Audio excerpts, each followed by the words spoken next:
What's up, everyone? Casey Baggs here, and welcome to episode 15 of our Build in Public series, where I walk you through what we've accomplished each week building the tabletop roleplay game design tool Sanctum, meant to help streamline and create that community and scale your tabletop roleplay game design dreams.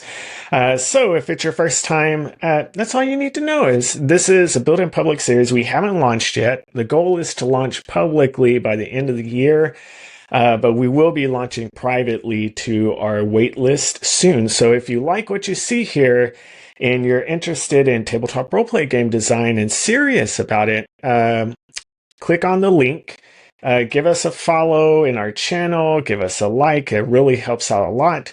But sign up for our waitlist. You can either contact us through our website that you see here on the contact form. I'll get that email and I'll get you all set up. Or you can find us on Discord. I'm pretty much in a lot of the servers. And so just hit me up in like Mörk Borg or something. I'm always in there.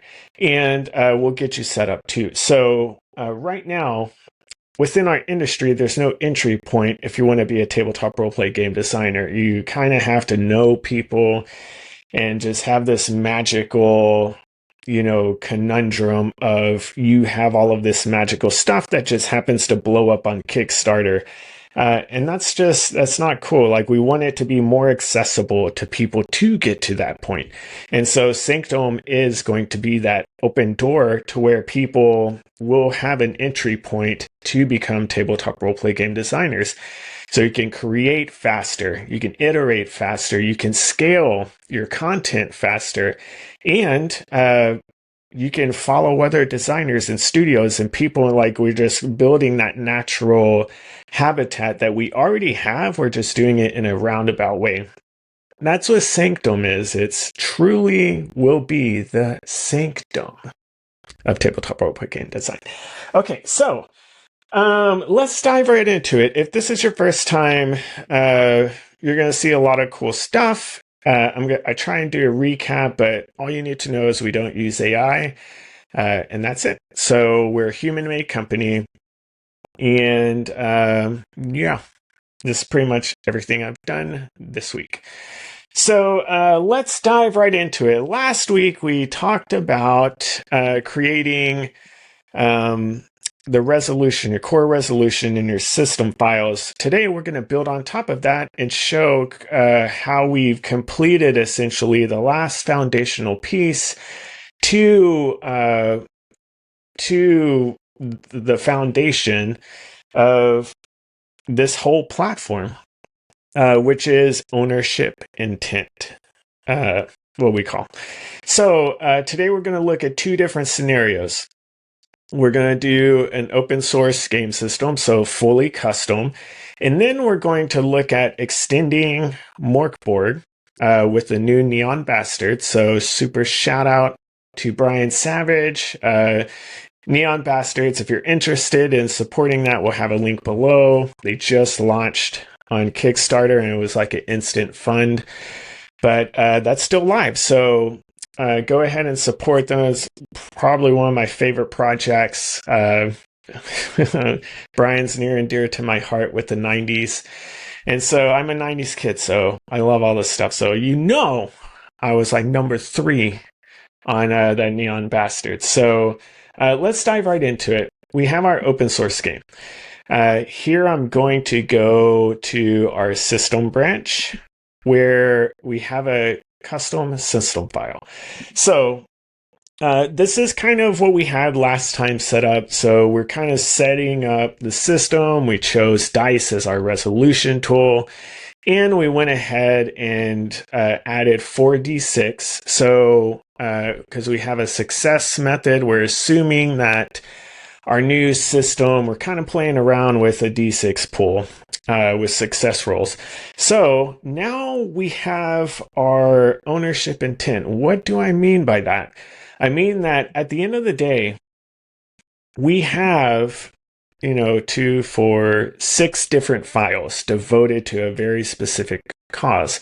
And depending on your visibility of your repository or your project, this is public, so anyone can use it. That means that if out of any of those files, if I wanted to go to, like in my system file, and I wanted to publish it, just like we see Mörk Borg engine by the Stockholm Cartel, these are fake, by the way, or the Psy engine, fake data, you would be able to do that, and then other people would be able to build off of this file. So, at its core system, Sanctum allows every file to be modular. So that way you can essentially add dependencies into your file and inherit all of that content. You're going to see how magical that is. If you come from the software world, it's just like dependencies. So this is a custom system, so we don't want to add any new stuff from other people. Like we're raw dogging this. So this would be like us if we were Stockholm Cartel and we are creating Mörk Borg from scratch. That's a custom system, right? So with all of that in mind, we essentially have 3 levels of ownership within Sanctum. This is all under the hood. You don't have to worry about this, but for context, I want to let you know. So when you have stuff that you have created in your own file, like what we have done here, we've added a resolution and we've added 4 dice to our resolution pool. We own that. We are the owners of that. So that is a locally owned, what we'll call that. If I added Mörk Borg in the extensions or Cyborg, which has Mörk Borg under the hood, we would see all that stuff populate, and that will have an inherited tag on it to let us know that we've inherited those things. So that's number 2. You have local, and then you have inherited content. The last bit of content is, let's say that I want to change something in the Mörk Borg content. So for example, a lot of hacks will update like maybe an attribute. Instead of one attribute, they're going to add a couple more. I think like Cyborg adds maybe 2 additional attributes. I haven't read the book in a while, so forgive me. Don't come after me, please. But like Fast Scrim changes the name of one. So once you override that inherited content, it now becomes a local override, and that's the 3rd one.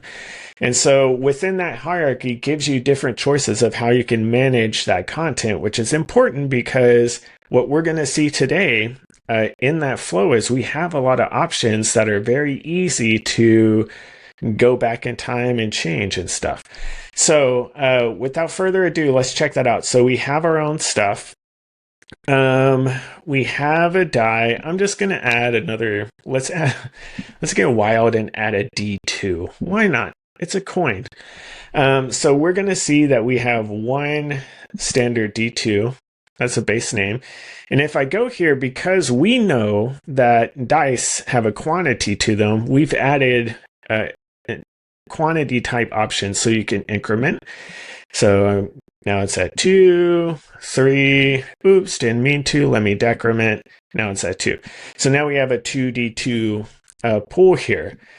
We can also edit it. Because it's local, we own this. So we could do whatever we want and change the name. Maybe, oops, I didn't want this to be a 2. I wanted it to be a 3. Now I got to change it to a D3. 3-sided dice. And just like that, it changes. And with the changes that I made. And so that's editing. It kind of overwrites. And then I can remove, of course, because I created it. So easy peasy. And that's pretty much it regarding the local stuff. Like that doesn't seem like that much stuff, but all of that stuff was happening, mind you, instantly. There were no loading states or anything. Like it was an instant change. because we're making our app as real time as possible. So it's pretty dope. But anyways, that's a pretty simple example. You can now manage dice in any ways, including like incrementing and decrementing.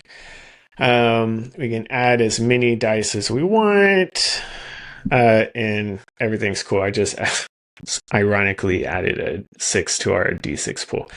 Okay, now let's get to the more interesting stuff. So if we go to our Neon Bastardz project, we have the Savage Mork system silhouette. I'm going to assume Brian's going to call this. He probably won't, but I don't know. But it works.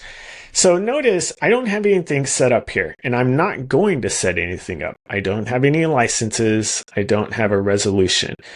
Instead, because I know that this is going to be a hack of Mörk Borg, what I'm going to do is I'm going to go to our extensions, and I'm going to add Mörk Borg, the Mörk Borg engine. And notice that now we're licensed. The license thing goes away, and we've inherited the Mörk Borg license, and we go to resolution, and we inherited the resolution. So this looks like it's a little cached, a little too extreme. So I'm going to refresh here, and let's just see. Yeah, there we go. Okay, so I'm going to address that in the future. But now we see that we have these inherited tags that let me know that I've inherited this content. So for example, if let's say Brian was getting crazy, he has pogs along with the set. Let's say I wanted to add a pog. Here, I'm going to add a 2-sided dice, and that doesn't have the inherited tag because I created it, right? So it's all the same options as before.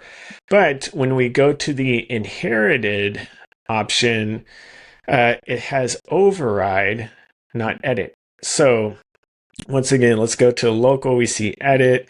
An inherited item, you can't edit an inherited item. You can only override it. So I'm going to override it. It's the same exact menu. I'm just going to put a rad D12. That's pretty neon. Okay, so let's see. Okay, so that changed. And we now have the rad D12. And let's say that we want to increment it and decrement it, and we do other changes, and we're like, oh man, I just realized that broke everything. I need to go, I wish I could have the original. Well, once you override something that's inherited, we then allow you to revert it to the original status. And so when I click that, notice that it immediately goes back to its original state, and it goes back to being inherited, its inherited state. So this is important because there's a lot of people that make hacks, and this allows us now to essentially, within the ownership tree, that you can instantly like build off of each other, and then but also not do it in a way that is not reversible. So let's say, so that's essentially it. Like that doesn't feel like a big thing, but this was a very, very big thing to do this in a way that allows us to scale and is correct first and foremost in this inheritance. Because if in the future, maybe I'd like to see where it is inherited from, that would be cool. But keep in mind, this is all MVP. We haven't even released yet. But now that we have essentially this menu, this factory, if you will, now we can scale this to every single aspect of this file. So for example, like now we can update this section that would allow you to, instead of changing the resolution, like now we can have the ownership menu, because if we have essentially inherited this, so we shouldn't be able to change it, we would need to override it. Now we can add those sections here. and go back into license, and we can apply that here and in blocks and formulas and rules. So this was the last piece of our puzzle to figuring out how we manage the content of these files in a way that scales. So this is essentially this little ownership action menu essentially is going to drive every single file that we have, because essentially depending on what file you're creating depends on, how you want to inherit and stuff. For example, core rule files are going to inherit system files more than likely. Adventure files may inherit core rule files, which inherit system files. And maybe they just do system depending on what you want to do. Supplemental files could inherit all of the above. Like, it's just wild how much we could go. So that's it this week. A very, very powerful update, and one that's going to allow us to now scale and move forward. So where do we go in the future? In the future, we're going to hook up this ownership intent to this overview, so that way you can correctly change the tool and the method, because we don't have that yet.